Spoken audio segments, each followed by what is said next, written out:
The coastline of New Zealand's North Island reminds me of the east coast of the South Island. The shore, yes, just like the shore. But the nature reminds me of the west coast. It seems it's warmer, more humid, and you see more tropical greenery. I've already driven 100 kilometers along this coast from the easternmost point. So let's keep going. These 100 kilometers are basically all mountain serpentines. The entire road, 50 kilometers of it, goes deep into the island. In some places you can catch glimpses of the ocean, but the other 50 kilometers, like this right here, runs constantly along the coast with houses and campsites scattered everywhere. In short, the closer the road is to the coast, the more populated it is. Up in the mountains, naturally, no one wants to do anything there, so there's no one around and no reason to be. Wow, just past a shop. A shop would really come in handy right now. The weather is overcast. The rain woke me up about 3 times tonight. I managed to spend the night on the coast.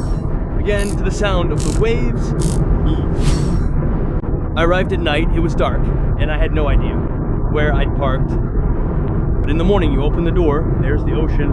It was pretty cool. The rain woke me up 3 times, and it was a heavy, torrential downpour. I was lying there thinking, damn, everything is going to get flooded. And I'm parked on some kind of lawn. There's some green grass there. Basically a lawn. I thought it would all turn into mud, and I wouldn't be able to leave early in the morning. Someone would have to pull me out. But no, strangely enough, no matter how much the rain poured these surfaces, I assume they are special coatings used around parking lots and campsites, are very hard, and the water drains right through. It's very, very rare to find any puddles. Mostly puddles form where the pavement meets the road. That's where some water pools up. Or where the surface has somehow subsided or dipped a little. Apparently, some sort of sinkhole happened there. I don't know for what reasons. But otherwise, this surface is very tough and firm, and you can easily drive on it, even after such torrential rains. And the rain was a real hearty tropical downpour. Oh, all right, quite a big start. Yeah. Well, as you can see, the coast is on the right. You're driving along the coast the whole time. It's cloudy, but it's the coast. Someday I'll need to drive through here in good weather, but for now it's a cloudy coastline. All right, time to get moving. I have a very long way to go today. And so I've reached the town of Opotiki. Opotiki town. This whole road is generally flat. But here the winding roads start. Constant twisty turns. Everything.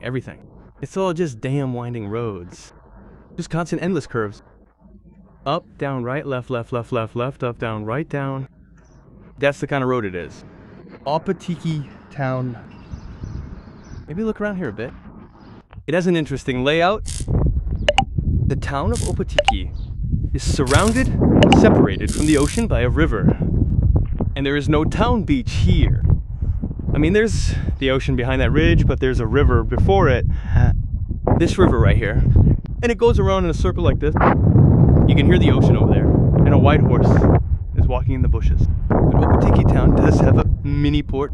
And the beaches are located at the entrance and exit of the town. The road approaches the beaches there. And there are beaches and campsites. And a horse. Hello, horse. Hi. The horse is sociable. Horse, come here. No, not sociable. The horse doesn't care. An absolutely typical town center. But this one feels a bit unkempt. Maybe? Actually, it looks well kept. It's just sort of messy, in short. But it's old. Lots of old houses. As always, one street with everything. And the rest are residential areas. By the way, that's what distinguishes a city from a town. A town is when you have one main street packed with everything imaginable. There's even a Mitsubishi Motors here. Powerful, powerful. And that's it. There are no more streets like that here. The coast here is, of course, very coastal, right? You can drive along the ocean. Here's a pull-off. There's the little ocean.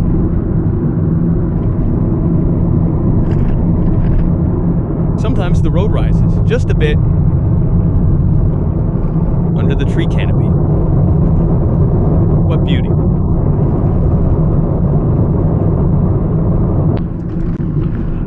This is Ōhope Beach.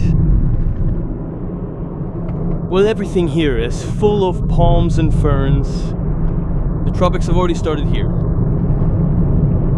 These are all resort type things. This is somewhere in the middle of the northern coast. In resort areas, the weather is always terrible, of course.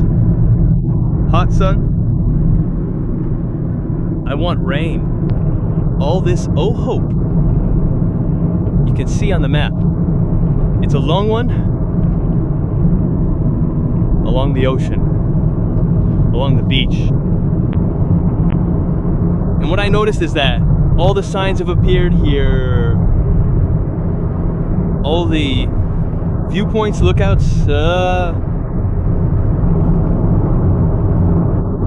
just like on the South Island.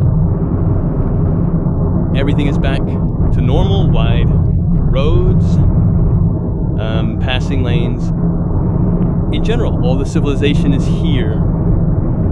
So it turns out that the northeast and southeast of this island are of no use to anyone, and everything else is lived in and full of people.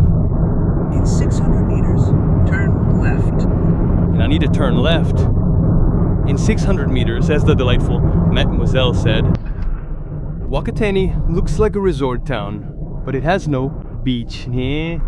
Well, I mean an ocean one. It stands at the mouth of a river, the town. And naturally, to get to the ocean, you need to go to the neighboring district. Well, it's about 5 kilometers away.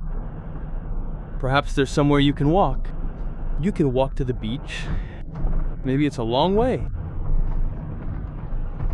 But it looks very resort-like. The weather is fitting. Well, at least the sun is gone. Otherwise, at 24 degrees, the heat is unbearable. There are plenty of tourists and tons of cars, too. Although in Whakatane, access to the beach is over there. I think you can see it a bit. Anyway, you have to drive from town, well, basically the same distance as to here. And here is a type of neighborhood called Coastlands. The houses are panoramic, as always. And there is a beach here, but today, well, only Maori are praying. There is no one else here. And a dude arrived. The day seems decent for tourists today, for a beach holiday. But because the sea is rough like this and it's dirty, because of that, consequently there's nothing to do on the beach. What good waves. And some island is ahead, but the water is cold. Maybe, of course, compared to what was in there. Northeast, where the temperature was 20 degrees. Here's swimming pool. Because of this, the water seems colder, and there in the distance more islands are visible. Oh, how nice. The ocean is active today. And Coastlands looks like this.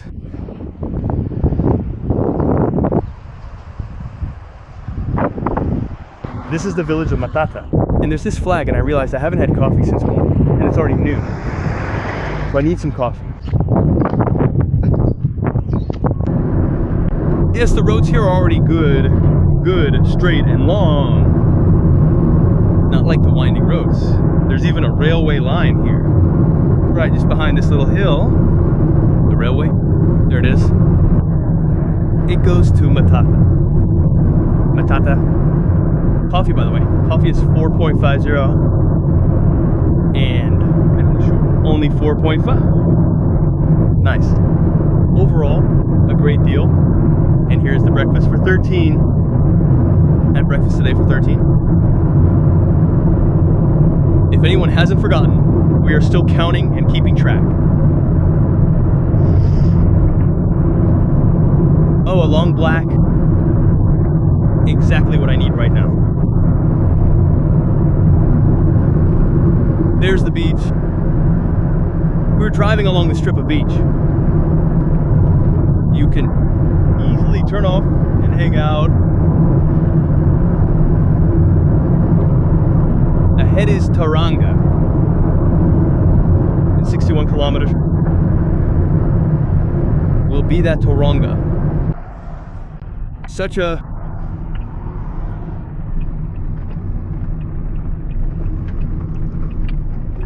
something flipped over there. What happened? Damn. Car carrier. No. Maybe it didn't flip, but cars fell off it or something like that. In short, a bummer. We'll have to take a detour somewhere. I think this road has never seen this many cars. It's funny that you can cut through, drive around, turn somewhere, and pass through. But for some reason there's a traffic jam there too. We'll see. At least Google shows there's going to be a traffic jam of about 10-15 kilometers. And we returned back to the highway. And that road was called something like the old something, meaning it used to be the main road at one time. Then they built this highway here. It was written there that it's a toll road, that the speed limit here is 110. Where and to whom to pay? I didn't really get it. 110 is okay, but naturally it's under repair. Quality service. I need to pay somewhere. Where? I don't know. I turn up driving. And you have to pay for it online. There are cameras hanging here that read the license plate. And you have to go to some site and pay for it. The road is great. In principle, it's cool. I somehow missed the prices there. There was a billboard with prices too, and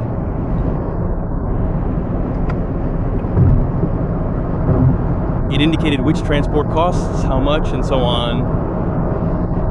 I'm driving exactly 110 by GPS, 117 on the speedometer. That's it. For some reason, the speed was limited to 100.